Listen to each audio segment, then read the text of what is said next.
विकासनगर के विधायक मुन्ना सिंह चौहान क्यों गढ़वाली और कुमाऊनी समुदाय के खिलाफ चलते हैं, एक बार ये वीडियो देखिए। और जो लोग धड़ेआम ये कहते हैं हम कानून को नहीं मानेंगे, तो मुन्ना सिंह चौहान नाचीज होते हुए मैं फिर भी ये कह रहा हूं, जो ये कहेगा इस देश के अंदर और इस प्रदेश के अंदर हम कानून को नहीं मानेंगे, उसे सोचना पड़ेगा कि उसके उत्तराखंड में रहना है कि नहीं रहना है। उत्तराखंड के कानून मानने के लिए हर उत्तराखंड का निवासी बाध्य है। ये इजाजत किसी को नहीं दी जाएगी। आपने वीडियो देखा होगा, उत्तराखंड के अंदर सबसे बड़ी पॉपुलेशन जो है वो गढ़वाली और कुमाऊनी की है। और जिस प्रकार मुन्ना सिंह चौहान विधानसभा के अंदर इस बिल को लेकर आए, यूसीसी का बिल को लेकर आए लास्ट ईयर, और एक जोर शोर से एक मतलब धमकी भरे स्वर में कहा कि मेरा नाम मुन्ना सिंह चौहान है, जो इस कानून को नहीं मानेगा तो उसको उत्तराखंड में रहने का कोई अधिकार नहीं है। और इस उत्तराखंड को बनाने में गढ़वाली समुदाय और कुमाऊनी समुदाय और अन्य समुदायों का बहुत बड़ा योगदान है, लेकिन मुख्य रूप से गढ़वाली और कुमाऊनी समुदाय का है। इससे पहले मैं कुछ और चीज़ पर रोशनी डालूं, पहले इस बात को समझते हैं। मुन्ना सिंह चौहान जी है कौन?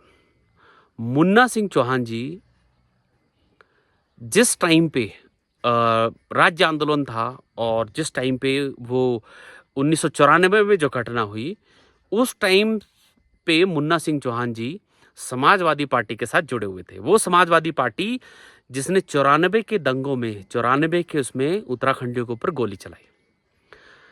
अब इस बात को समझना पड़ेगा कि ठीक 94 के 2 साल बाद मुन्ना सिंह चौहान जी यानी कि 1996 में समाजवादी पार्टी से 17,500 वोटों से जीतकर विधानसभा में पहुंचे। ये वो समाजवादी पार्टी है जिसके मुखिया मुलायम सिंह जी होते थे। और इन मुलायम सिंह जी ने उत्तराखंडियों के खिलाफ क्या क्या है, ये आज उत्तराखंडी समाज के बीच में एक बहुत बड़ा विलन के रूप में है। अब ये क्वेश्चन मैं उन लोगों से पूछता हूं जो ग्राउंड में ये पूछते हैं कि उत्तराखंड के अंदर लीडरशिप की कमी है। तो कमी तो आप लोगों की आंखों में भी है। आपको यही नहीं पता कि हमारा चहिता कौन है, हमारे लीडर कौन है, हम किसके पीछे चलें, या हमें न्याय कौन दिला सकता है, इसके बारे में आप लोगों को जानकारी है ही नहीं।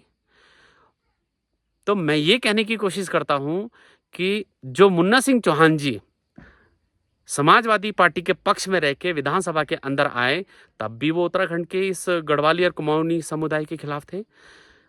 पिछले साल जो उन्होंने यूसीसी का बिल लेके आए हैं, तब भी वो गढ़वाली और कुमाऊनी समुदाय के खिलाफ थे। कैसे? यूसीसी बिल इस बात को मान लीजिए कि जहां पे ट्राइबल इलाका होता है वहां लागू नहीं होता है, लेकिन उसका यह भी प्रावधान है कि अगर यूसीसी जो अपनी स्वेच्छा से लागू करवा सकते हैं। तो मेरा एक प्रश्न मुन्ना सिंह चौहान जी से है कि क्या आप जिस प्रकार से आपने गढ़वाली और कुमाऊनी समुदाय को धमकाते हुए उनके ऊपर यूसीसी लागू करवा दिया है बिल लाके, जबकि उत्तराखंड राज्य आंदोलन में आपकी कोई भागीदारी नहीं, इस बिल को ट्राइबल इलाके में क्यों नहीं लागू होता है? उसका स्पेसिफिक आंसर है कि ट्राइबल लोगों के, यानी कि जिस प्रकार से जौनसारी, गढ़वाली, कुमाऊनी, ये सब एक तरह से उत्तराखंड की संस्कृति है। ठीक है, 1967 में आपने ट्राइबल का मांग करी तो आपको ट्राइब मिल गया। हमारा दुर्भाग्य है कि हम गढ़वाली और कुमाऊनी लोगों ने ट्राइबल की मांग नहीं करी, वो जो अब कर रहे हैं।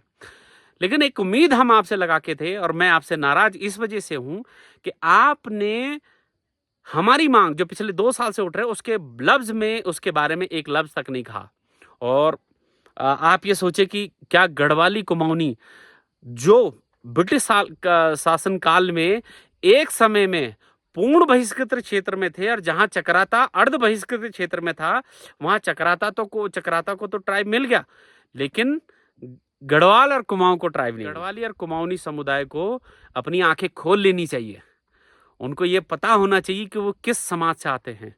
और इस बात को हम पिछले 2 साल से कह रहे हैं कि उत्तराखंड के अंदर 90% लोग खस हैं, और भारत सरकार के डॉक्यूमेंट के अंदर खस ही ट्राइब है। तो जब उत्तराखंड के अंदर किसी को भी ओबीसी दिया जा रहा है तो वो तो ट्राइब है, वो खस के माध्यम से दिया जा रहा है। तो वो जीत के विधानसभा में जाते हैं, उनके पक्ष में ट्राइब स्टेटस के साथ साथ 5th शेड्यूल की मांग भी करे कि गढ़वाल और उत्तराखंड के पहाड़ियों में 5th शेड्यूल लागू होना चाहिए। उससे पहले गढ़वाली, क्योंकि हम जौनसारी के पास तो ट्राइब का स्टेटस ऑलरेडी है, लेकिन गढ़वालियों के पास ट्राइब का स्टेटस नहीं है, तो गढ़वाली और कुमाऊनी के लिए ट्राइब स्टेटस की मांग वो विधानसभा के अंदर करें। धन्यवाद।